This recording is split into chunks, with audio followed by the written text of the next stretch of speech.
Arrête. Ok. Oui, alors bonjour à tous. Je voulais vous faire une petite vidéo aujourd'hui par rapport au commentaire d'un monsieur, un certain Alex Abel, qui m'a fait le reproche que mes oiseaux étaient malheureux parce qu'ils étaient enfermés et attachés, et que surtout, en faisant des vidéos, je continuais à donner cette idée aux gens d'acheter des perroquets et de les rendre malheureux, puisque justement, en parlant de tout ça, je contribue à ce que les gens en achètent. Donc justement, je voudrais remettre les choses au point. Donc premièrement, j'ai fait ces vidéos parce que justement, il y avait beaucoup de personnes qui ne connaissaient pas les perroquets et qui les mettaient dans des conditions qui n'étaient absolument pas faites pour eux.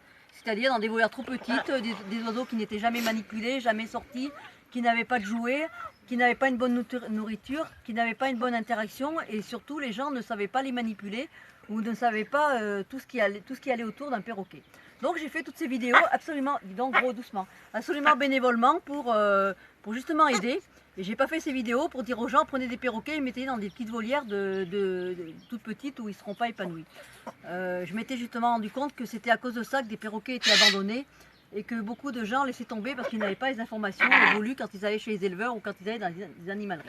Donc je pense sincèrement que mes vidéos, au lieu de faire du mal à des perroquets, dis donc t'es énervé, je sais pas si c'est parce que ce qu'a dit le monsieur, mais t'es en forme. Au lieu de faire du mal aux perroquets, au contraire, je pense qu'elle vous aide et qu'avec tous les renseignements que je peux vous donner, justement, ça aide à faire le bonheur du perroquet et le vôtre en vous donnant les bonnes indications. Bon, après, deuxièmement, ce monsieur m'a dit que je devrais justement lâcher mes perroquets et que je contribue aussi à la destruction des espèces en ayant des perroquets et que je n'ai pas aux autorisations de les avoir. Alors, plusieurs points. Déjà, je ne peux pas contribuer à la disparition des espèces puisque tous les perroquets que nous avons en France, et il n'y a pas d'autre solution à part d'avoir un perroquet au noir. Tous les perroquets que nous possédons sont des perroquets d'élevage, puisqu'on n'a absolument plus le droit de les prendre à la nature, on n'a plus le droit de les exporter, on n'a plus le droit de les importer. D'ailleurs, quand j'ai ramené les perroquets du Québec, il y a eu de gros papiers à faire et de grosses démarches à faire, puisque c'est beaucoup contrôlé, donc c'est absolument impossible d'avoir un perroquet qui vient d'Amazonie ou qui est pris en milieu sauvage. Donc je rassure le monsieur, tous les perroquets que nous avons ici en France sont des perroquets d'élevage. D'ailleurs, vous le voyez à la bague, bon il est très énervé aujourd'hui donc je ne peux pas vous montrer, vous le voyez à la bague, les perroquets d'élevage ont tous une bague systématiquement, donc c'est tous des perroquets qui sont déclarés et dont nous avons le droit de posséder. Déjà ça c'est un point.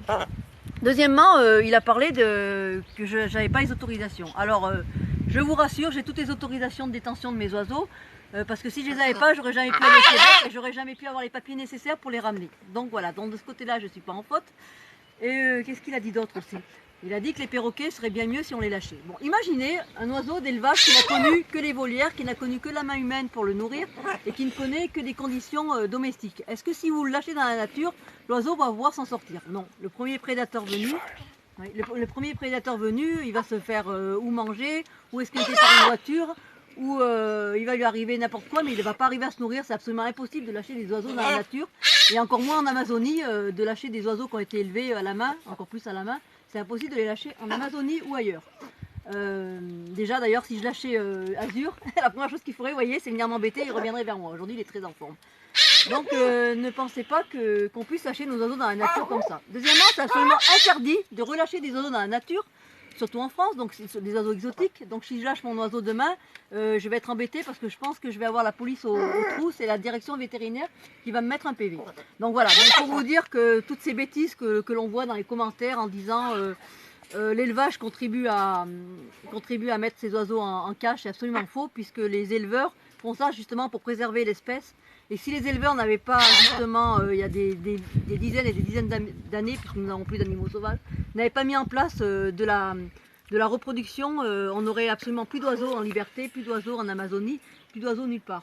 Donc l'élevage, au lieu de contribuer à leur malheur, au contraire, il fait leur bonheur, puisque ça permet de garder ces oiseaux et de garder les espèces. Voilà, donc que vous dire de plus? Bon ben évidemment qu'il n'est pas malheureux, Azur, c'est pas parce qu'il a un harnais qu'il est malheureux, puisque comme votre chien, je vais refaire la comparaison, ce sont des oiseaux qui n'ont connu que l'enfermement, qui n'ont jamais volé. Donc il va être beaucoup plus malheureux que si demain vous décidez, par contre si demain vous décidez de faire du vol libre avec votre oiseau et que vous le faites voler et que du jour au lendemain vous le mettez dans une volière, bien évidemment qu'il va être malheureux. Mais des oiseaux qui n'ont jamais volé, ils ne sont pas malheureux. Bon, après, je ne vais pas vous dire non plus que c'est les conditions les meilleures pour les avoir, évidemment, qui seraient bien dans la nature. Mais vous vous rendez bien compte que c'est plus possible d'avoir des des oiseaux en nature et c'est complètement irréaliste d'aller dire des choses comme ça. Donc voilà, donc il m'avait bien énervé ce monsieur. Alors je voudrais bien lui redire que il faudrait qu'il aille se renseigner avant de dire n'importe quoi. Et que si on se met à tous relâcher nos oiseaux, ça va être un beau bordel dans la nature. Parce que je peux vous dire qu'il n'y aura plus d'oiseaux. Les oiseaux de nos contrées ils vont complètement disparaître. Donc, de toute façon, c'est complètement idiot de dire des trucs pareils, quoi. Ça n'a aucun sens. Voilà. Bon, écoutez, mon gros était bien énervé aujourd'hui. Je ne sais pas si c'est de sentir mon énervement qui fait qu'il en avait après moi. Mais pas aimable du tout. Hein, dis donc, qu'est-ce qui se passe? Il y a 2 jours, j'avais droit à des câlins. Et là, depuis quelques jours, ça va pas du tout. Et ne me dites pas qu'il est énervé ou en colère parce qu'il est attaché ou parce qu'il est prisonnier. Ça n'a rien à voir. Hein. Ça n'a rien à voir, ils ont leur humeur comme tout le monde et il y a des jours ils ont moins envie d'être sympathiques. Et donc dans ces cas-là, qu'est-ce que je fais? Je lui fous la paix. Voilà, je lui fous la paix, je ne vais pas l'embêter. Je le laisse tranquille. Voilà, bon après-midi à tous et à bientôt. Et si vous avez des questions, n'hésitez pas à me les poser, on se fera un plaisir d'y répondre si on sait y répondre. Voilà, il me fait un câlin. Oh, ça va mieux. Voilà, ça va beaucoup mieux. Oui, t'es gentil. T'es gentil. Câlin, oui, câlin, t'es gentil.